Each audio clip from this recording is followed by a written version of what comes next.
Hey everyone, it's Jeff, and pretty excited about today's topic actually. And it's because I'm talking about the OKC Thunder, who are probably my favorite team in the league right now just because they're definitely, without question to me, the most interesting and fun team to follow because they've just got so many young players that deserve your attention, and they're just showing so many different things every single night.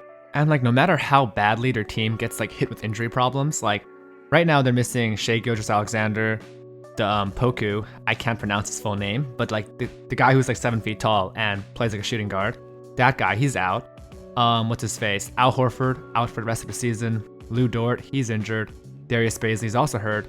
And they still beat the Raptors today, who they were missing Kyle Lowry, but they're still a playoffs team, right? And they lost to what was essentially a G League team.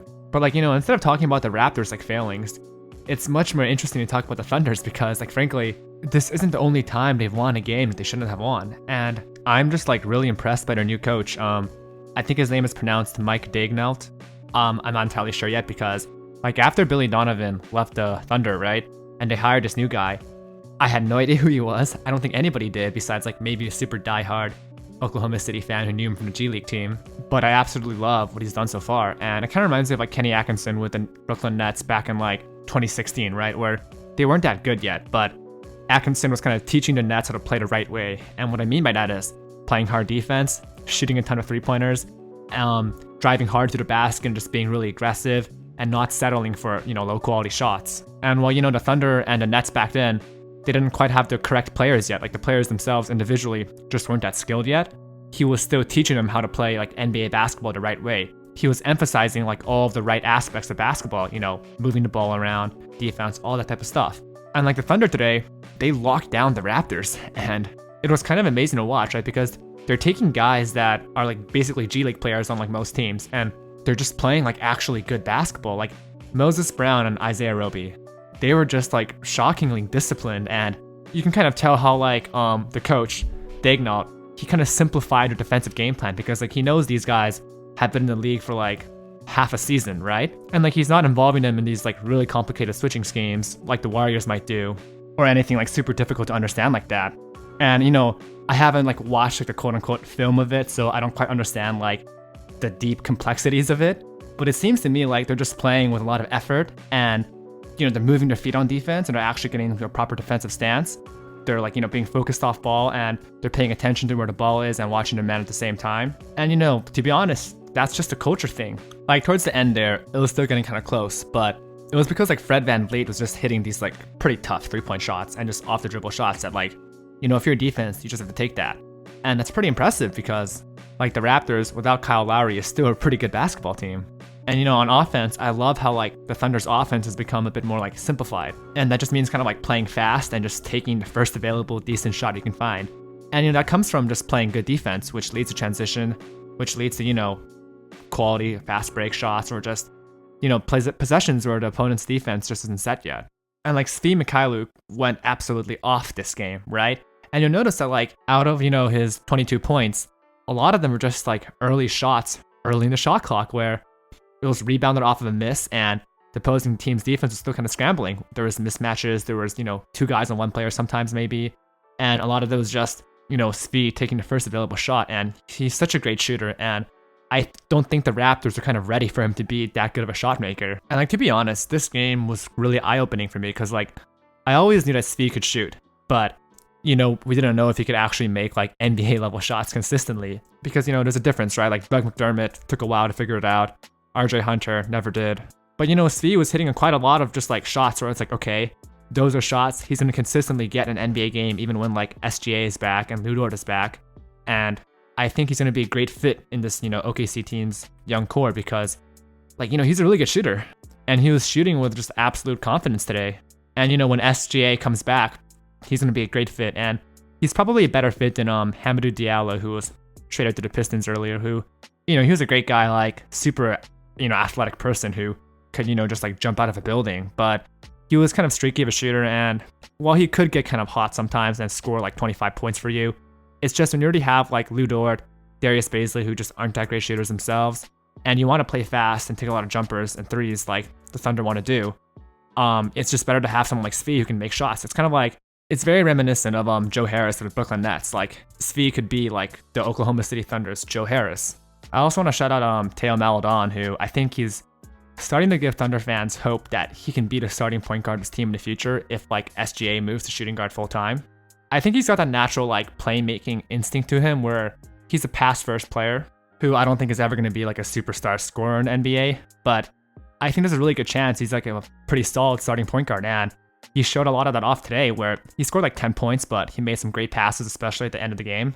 And, he just took care of the ball, which, in my opinion, that's like the most important quality you can look for in a point guard.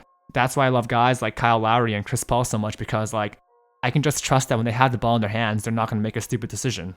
And of course, we have to talk about Moses Brown, who was he's been amazing in the last few games. And, here's the thing about Moses Brown. He kind of reminds me of like JaVale McGee in like the sense where you can tell that Moses Brown has all of the tools and he has the body to be like this great NBA center. He has like a 7'4" wingspan. And, he's just got these like great instincts where it's like kind of just carving out space inside for a rebound or for like a drop step into like a dunk. And you're just kind of waiting to see if he's able to put it all together. And with some guys like Clint Capella, he's able to put it all together. Some other guys like JaVale McGee, they're not able to, and they're just kind of stuck at that like backup big position. And it's definitely promising what he's shown so far. And, if you're to bet right now, you'd be crazy not to bet, Moses Brown to turn into something great. And what I love about Brown is like, he's rarely hesitant to do something, and he's always decisive. Like, he'll get the ball and he's got good position, right?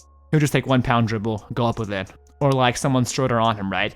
He gets it, he just turns around, little easy hook shot, and goes in. He knows what he's good at and sticks to it.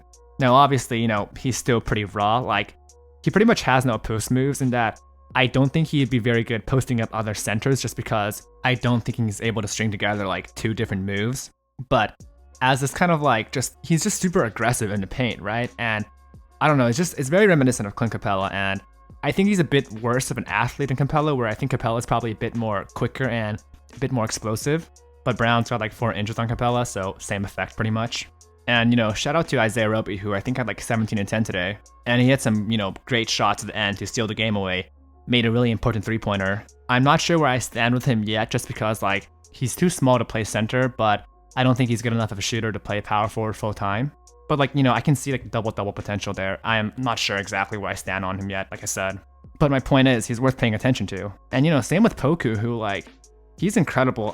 Like this guy, like honestly, every time I watch him play, I just think about how if everything just like falls together for him, he could be a top 10 player, and I'm not even kidding.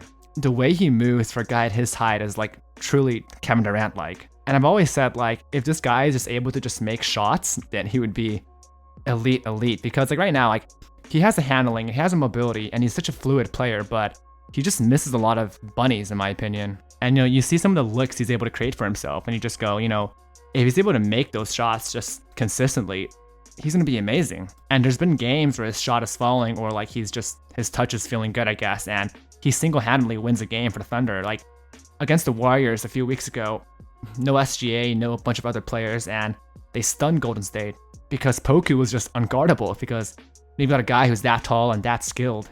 It's hard to stop someone like that. Once again, if he can actually put it all together, chances of that, I don't know. But like I'm saying, the ceiling for him right now is sky high. And like overall, it's just hilarious because the last 2 years, the Thunder have been like kind of trying to tank in terms of Sam Presti probably wants them to be bad, but they just unexpectedly end up being like a pretty good basketball team. And like last year with Chris Paul, he was supposed to be kind of, injury prone and rest a lot of games, but instead he transformed the culture and made them like an actually good basketball team. And you combine that with like Shai Gilgeous-Alexander, he took another step, right? And Presti was like, okay, cool, I'll just reload next year. And they traded Chris Paul away for some assets. And now they're sitting Al Horford out the rest of the year. They traded George Hill away for some picks too. Shai Gilgeous-Alexander, your best player, is now injured. Presti is obviously thinking to himself, okay, now we can be bad a little bit and get our draft pick a bit higher. But it's just like, no, the Thunder refuse to be bad. And I'm sure Sam Presti is having some very mixed feelings right now, where he's glad that they're good, of course, because who doesn't want to see their team be good?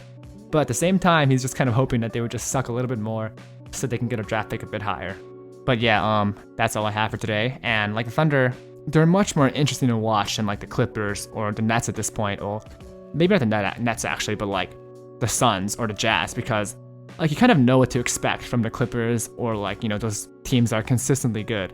But when it comes to like the Thunder or the Timberwolves, you don't know what you're going to get from a night-to-night basis.